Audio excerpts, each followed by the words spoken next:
Welcome back, aliens. My name is Reddy, and in this video we'll talk about Hyperledger Fabric. Now, in fact, in one of the videos we have talked about Hyperledger.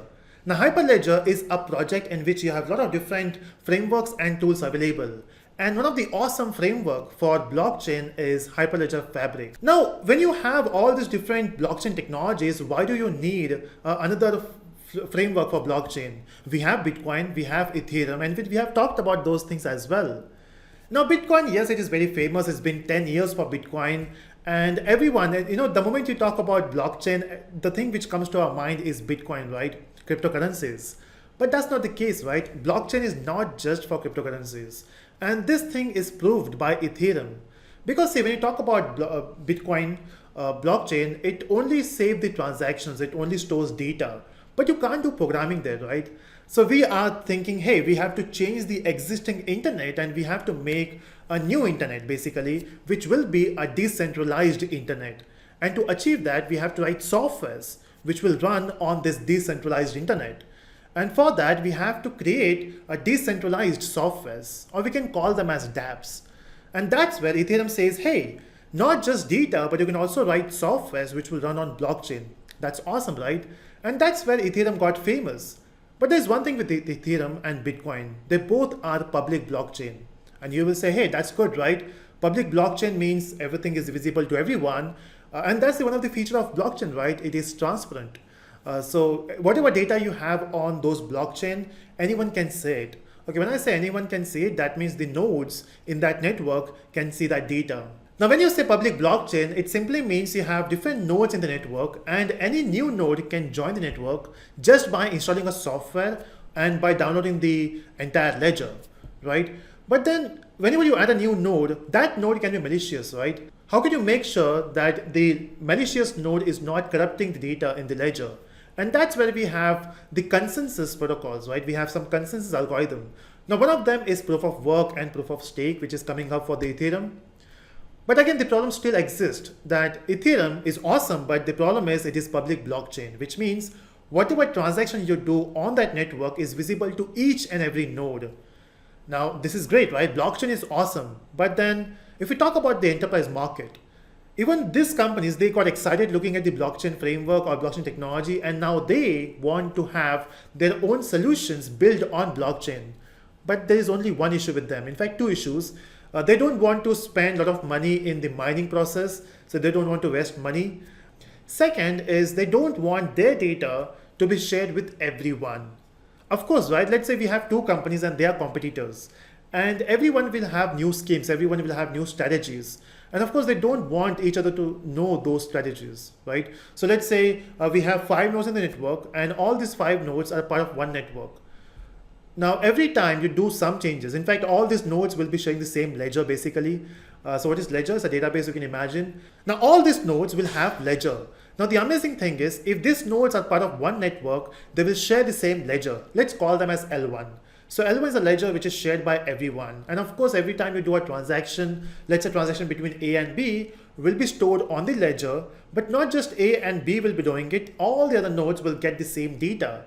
That's the job of consensus, right? But what happens with the network is you have all these nodes, and then let's say we have D and A, both are competitors. Whatever happens between A and B, they don't want D to know it, right? But unfortunately, they are part of the same network, and that's the problem. That's where the problem starts, right? They're part of the same network, and so D will know the information. They don't want that. Now, in this case, what we can do is we can create another subnet. So if you know the concept of networking, we have a concept of subnets, right? So we can have one network for A, B, C, D, and E, and we can have a separate network for A and B. Maybe there's one more node called as X, which is a part of this A, B, and X. They can have a separate network. Now, this feature is not available in Ethereum, and that's why they wanted a new blockchain framework. The second one, they wanted a private blockchain. Of course, right? Blockchain can be of two types, public and private. And that's where we got this Hyperledger project, in which you got one framework as Fabric. So basically, Fabric is a private blockchain, and it has this feature of creating subnets, and we call them as channels, right? So channel is one of the amazing features of Hyperledger Fabric. Now, what if someone want to be a part of this network? Of course, we have talked about this, right? We have 5 nodes and then they are interacting in one channel. What if there's another node who want to be part of this network? Now, in this case, you can't simply just get into a network and say, hey, I'm here. You can't do that, right? Because this is a private blockchain. Only node entities can be a part of it. And if you want to be a member of a network, you have to request or you have to enroll through MSP. Now, MSP stands for Membership Service Provider. So you have to enroll through that. Now there can be different types of MSPs. We'll talk about that in detail later. But as of now, remember there's MSP who will enroll you in the particular network. Okay, so now we know that we have a network, and in that network we can have multiple nodes, and all this node in the same network will share the same ledger. Of course, if one node, we can call them as peers, right? Normally, that's a good word, right? So peer. Now every peer will have their own ledger, but what if one peer is a part of 2 networks? So that means we'll be having 2 ledgers, right?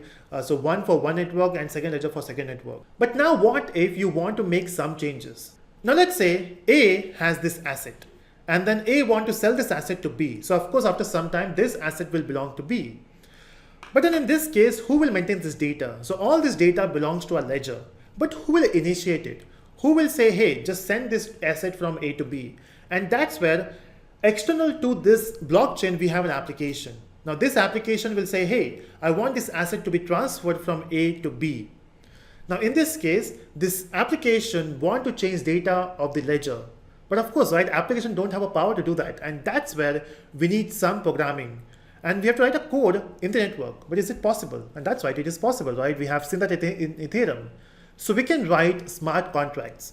So using smart contracts, application can send a request to transfer this asset from A to B. Now we can write smart contracts in Hyperledger Fabric with the help of chain code. A fancy term, right? Chain code. So it's a code which runs on the chain. Maybe that's the reason why they have written chain code, but we have a concept of chain code. But then in which language you will do that? Chain code is not a language, right? So we have to prefer a language. You can do it in JavaScript, you can do it in Java, or you can do it in Go. Now the fun fact is, Fabric is built in Go, so that's why they prefer using Go for all the chain code by default. But don't worry, if you're not familiar with Go, if you're familiar with Java or JavaScript, you can go with any of them. I would prefer Java, of course. So in fact, in the future videos, we'll focus more on Java, and let's see how things goes. But that's my plan. So we have to use chain code, and you can use chain code using Go, JavaScript, or Java. But now if it focus more on the ledger, so ledger is basically a database, right? Which will hold your data. But the amazing part with Fabric is they have divided this ledger into 2 parts. So basically there are 2 components to the ledger. The first one is the world state, and the second one is the transaction log. But why do we need both? Now think about this. Now if you talk about the software world now, whatever data you have, you store that in a database, right? So example, who owns this asset? Now this asset belongs to B, right? We know that data. But then this asset initially was with A, maybe before that this asset was with X. Now X sold this asset to A sold this asset to B. Sometimes we want the current data, we want the real state of the data, and that's where if you want the current state, you can fetch that from world data. So world data will just have, or world state will just have the data, the current data. So this asset belongs to B. But what if you want to know from where you got this asset? So B got this asset from A got this asset from X got this asset from S or maybe P. So we can have all this transaction log in transaction log, right? So you can create you can have your data, which is world state in maybe some RDBMS. Basically here we use CouchDB or LevelDB. But if you want to store your transaction log, now that can be stored in a simple plain file, right? So that's how it works. In fact, we'll go in more detail later where we talk about the architecture, what are different type of peers available, and that's an amazing concept coming up. We have ordering peer, we have endorser peers, so we'll talk about those things as well. In this video, we have just gone through the basics of Hyperledger Fabric. So I hope you are enjoying this series. Let me know in the comment section and do subscribe for further videos. Bye-bye.